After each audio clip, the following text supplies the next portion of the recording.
Good morning, day 3, Cheryl Chapman, Captain's Lock.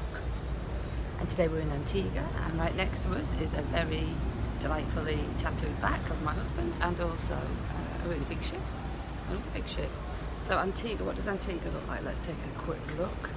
There we go, just down there. Now, Antigua is where, when we came a few years ago, I got on a helicopter with my husband.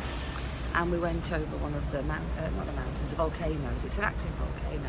And as we were flying around, I was thinking, God, what's that stink? And I said to Mr. C, have you just farted? It's like looking at me. And I started taking all these random photographs, etc. This is the cabin, by the way, so you might have a look at the cabin. There we go.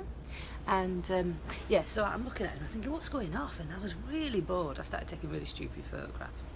And when we got off, we went to a little bar out here. And Chippy was like, oh my God, that was amazing, what do you think? And I was like, I was a bit bored, really. I mean, you'd have thought they could have told us what was going on. And he was like, what are you on about? I said, well, you know, they could have said, you know, this is what's going on, you know, the history of the volcano. And he was like, well, they were talking all the way through. And what I'd realised was that, like, on my, you know, the headset, I must have pressed a button that turned me off so I couldn't hear anything. And so we call it the deaf helicopter ride for me. So it just gets you thinking sometimes, you know, Chippy's always saying to me I don't listen to him. And it's true, if you don't listen to the things that are going around, you can feel like you're a bit out of it. You can feel like life's not as good.